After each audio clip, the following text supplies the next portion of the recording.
Көшедегі үй күйі жоқ қайыршы болмыжды көп кездестіреміз. Олардың барлығы бір-біріне қатты ұқсас. Беттері ісіңкі, қызарып, қалжыраған жүздер мен жарымжан. Түссіз көз бір қарағанда еш нәрсе аңғартпайтын жанарлар. Бейне бір бұл адамдар баяғда мерт болған секілді. Ал олардың денесі жоспарлаған бір нәрселерді ғана жасап жүрген сияқты көрінеді. Олардан үнемі жаман иіс мүңкіп тұрады. Қолындағы әйнек ыдыстың аз ақшаға сатып ішімдік алады. Алайда ішімдіктің әсерінен өздерін тіпті кәдімгі мас адамдардай ұстамайды. Ән айтпайды, бос әңгіме айтпайды. Тек қана бөгеліп көшенің қақ ортасында бір орында қатады да тұрады.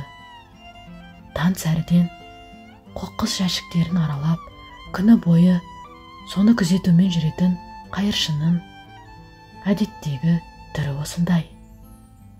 Осы адамдар көшеде қаңғып қалмас бұрын кім болған екен деп ойлайтынмын. Бәлкім олардың ата-аналары, отбасы, жұмысы болған шығар. Бірақ бұл келген тосын ойлар тез арада жоқ болады да мен өз қызығым өзімен болып кете беретінмін.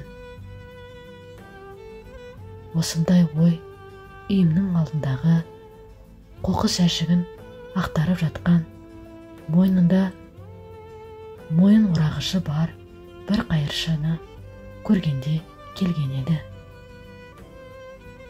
Мені таң қалдырған жайт, ол өзінің тапқан сасық табысын үлкен жол сөмкесіне салып жатты. Сөмкесін де көшеден тапқанға ұқсайды. Ол біздің үйіміздің ауласында жиі көрінетін болып кетті. Пайдалы жер тапқаны көрініп тұр. Қаланың қақ ортасында ауқаттылар тұрады емес пе? Тамақ толы дастарханнан біраз нәрселерді лақтырып тастайды. Аш кез бе оны алып, не жеп, я болмаса қажеттілігіне жұмсайды. Мен оған қарамауға тырысатынмын, себебі үнемі қоқыс жәшіктің жанында қай көрші қандай қоқыс әкеледі екен деп отырған адам маған жағымсыз көрінетін. Бір күні мен оның қалай тамақ жейтінін көрдім. Умаждалған қағаздың үстінде жан-жағы тесілген нанның жатқаны мендегі ыстық аяушылықты тудырғанын білсеңіздер ғой. Одан басқа еш нәрсе жоқ еді. Қайыршы баяу әрі ойға шома отырып, шайнай отырды да, ал менің кеңірдегіме кесек тұрды да қалды. Күні бойы осы бір көріністі ұмыта алмадым. Селдеде жауған жаңбыр астында, жол бойында кір қағаз үстіндегі бір тілім нан. Түнде ұйықтар алдында осы адамға дұға етпек болдым. Мен Алладан оның күнәларын кешіріп, оған ризық пен баспана берші деп сұрадым. Келесі күні әлгі адамды тағы да жолықтырдым. Ыңғайсыздық сезімі, мен оның сасық иісінен жиіркенгіш сезімім женіп, қалтамнан тиын тебенімді алып оған ұсындым. Ол маған қарамастан оны алып, кір басқан қолымен кірлете ақырын қалтасына салды да ары қарай қоқысты ақтара бастады. Келесі жолы мен оған тағы да аз ақша бердім. Ол маған қарады. Көптен бері ұшқынсыз қалған көз жанарында қызығушылық танытқан ұшқын пайда болды. Оған үшінші рет ақша берген кезімде рахмет деп мыңқ еткендей болды. Осылайша әсте осы адам екеуміздің арамызда байланыс пайда болды. Не болса да сол кездері мен оған жер бетіндегі ең жақын адамы болдым. Кездескен кезде ол маған бас шұлғитын болды. Дәруменсіздікпен кірден жарылып кеткен ерні күлімсірей бастады. Осы бір қатыгез күн менің есімнен кетпейді. Бір күні аулаға шыққан кезде дүкен жанындағы қоқыс жәшігінің қасында өзінің ұсақ-түйек заттарымен жайғасқан менің қайыршыма милиционер келді. Мен оны алып кете ме деген қорқыныштан қатып қалдым. Алайда әскери киімдегі адамдарға онымен әуреге түсу жиіркенішті болды деймін. Ол оны дөрекілікпен итеріп, жоғал деп айқайлап, аяғымен сөмкесін теуіп жіберген еді. Ол ұшып барып жерге құлады. Ал оның ішіндегі бір тілім нан мен қызанақ шалшыққа қарай домалап кетті. Қайыршы үнсіз орнынан тұрып, су болған нанды алып, құнттай отырып, қайтадан сөмкесіне салып кете барды. Аяушылықпен жан ашарықтан тұншығып барамын. Қарны тоқ, милиционерге барып, неге ғана аш адамды наннан айырдың дегім келді. Бірақ мен тек қана жұдырығымды түйдім де қарап тұрдым. Не істей алар едім? Менің жасым бар жоғы 16-да ғана. Әрі тәртіп сақшыларымен байланысқа түсуге өзім де қорықтым. Осыдан бір апта бойы әлгі қайыршы көрінбей кетті. Осы адам үшін әрі күн дұға еттім. Тіпті ол енді келмейтін шығар деп, оны сағына бастадым. Бір апта өткен соң біздің ауланың қоқыс жәшігінің жанынан оны қайтадан көрген кезде қуанышымда шек болмады. Дәл осы күні анам сөрелердегі ескі киімдерді реттеген еді.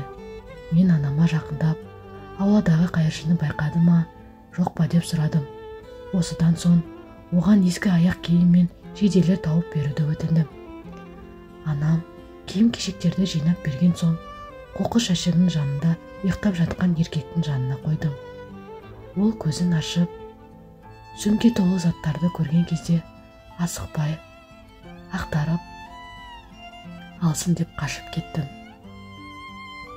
Осы күні менің жоспарым пісіп жетілді. Мен бұл адамға Құран сыйламақ болып шештім. Мен оның мұсылман екендігіне әлде емес екендігін білмедім. Тіпті бұрын кім болғанын, не істегенін де білмедім. Бір білгенім, егер оның қолында Құран болған болса, ол өзінің рухын сақтап қалатыны. Жақсылық жалын мен сезім қолына Құран ұстаған адам теріс жолмен жүрмейді деп үміттендірді. Ол әдеттегенше кір қожалақ, жыртық болып жүре берсе де жан дүниесі тазаланып, сәуленеді ғой. Мен көп қиналдым, шешімге келе алмай уайымдадым. Бір күні дұға етіп отырып, беруге дайын екенімді сездім. Алдына ала сатып әкеліп, дайындап қойған қасиетті Құранды орамалға орап, қайыршымды іздеуге шықтым. Оны көп іздеп жүрген жоқпын. Ол өзінің жұмыс орнында отыр екен. Біраз ақша бердім де қолына түйіншекті ұстаттым. Ол маған сұраулы жүзімен қарап қалды. Ал мен болсам тек күлімсіреп тұрдым. Қанша уақыттан бері таныс болып қалсақ та, біз бір-бірімізбен сөйлескен жоқпыз. Осыдан соң біз мүлде көріспей кеттік. Мен емтихандарымды тапсырып жүрдім де ол туралы ойлауға мүлде уақыт болмай кетті. Менің жолым болып Түрік университетіне оқуға түстім. Қаладан кетіп, студенттік өмірдің қызығына баспен кіріп кеттім. Уақыт өте келе, мен ауылдағы досымды ұмыта бастадым. бір жылдан соң демалыста үйіме келдім. Туыстарым, достарым, мен бақытты едім. Бір кеште мен сыныптастарыммен кездесіп, үйіме келе жатқан едім. Бір ер адам дауысы тоқтатты. Досынан шыққан дауысқа есім шығып қалды. Артыма қарасам, ер адам тұр екен. Жаман оймен оны ұры деп ойладым да қашпақшы болып едім. Бір нәрсе ұстап қалды. Қорқыныш ұстап қалды ма, әлде басқа нәрсе ма? Әлгі адамның дауысы жұмсақ екен. Ол маған зиян бермес деген ой келді. Не керек саған деп мыңқ еттім. Бауырым, сен жақсы адамсың. Мен сенің осы жерде тұратыныңды білемін. Сенің үйге келгеніңді көріп, қасыңа келуге бел байладым. Айтайын дегенім, бұл жерде сенен басқа менің ешкімім жоқ. Рахмет саған, жігітім. Осы кезде барып оны таныдым. Бұл менің қайыршым болатын. Оның үстінде мен үйден алып шығып берген менің әкемнің ескі жейдесі мен аяқ киімі болды. Ол таза әрі ұқыпты болып тұр. Жұпыны киінсе де, сақал мұртын қырған, шашын алған тәп-тәуір адам. Ассалам алейкум деп ұялғаннан міңгірледім. Өткені біз ешқашанда сөйлеспеген едік қой. Уалейкум ассалам. Есіңде ме? Сен маған кітап сыйлаған едің ғой. Оны көрген кезде мен ұзақ жыладым. Сол кезде мен өзімнің даладағы қаңғыбас ит емес екенімді түсіндім. Сен берген киімдерді киіп, ұстара сатып алдым да, туысқандардың үйіне барып, жуынып шайындым. Осыдан соң жұмыс іздей бастадым. Алғашында жүк сүйреушісі болдым. Кейін есік алдын сыпырдым. Ал қазір Құдайдың көмегімен қоймада күзетшімін. Сол жерде ұйықтаймын, ал күндіз жүк тасып жұмыс істеймін. Мен намаз бастадым. Сені тауып алған себебім алғыс айтпақшымын. Сен өмірде маған көмекші болдың, бауырым. Мен саған қарыздармын. Жүрегімді қандай қуаныш билегенін білсеңіздер ғой. Қолын ыстық қысып, оған былай дедім. Аллаға шүкір, сізді мен емес, Алла сақтап қалды.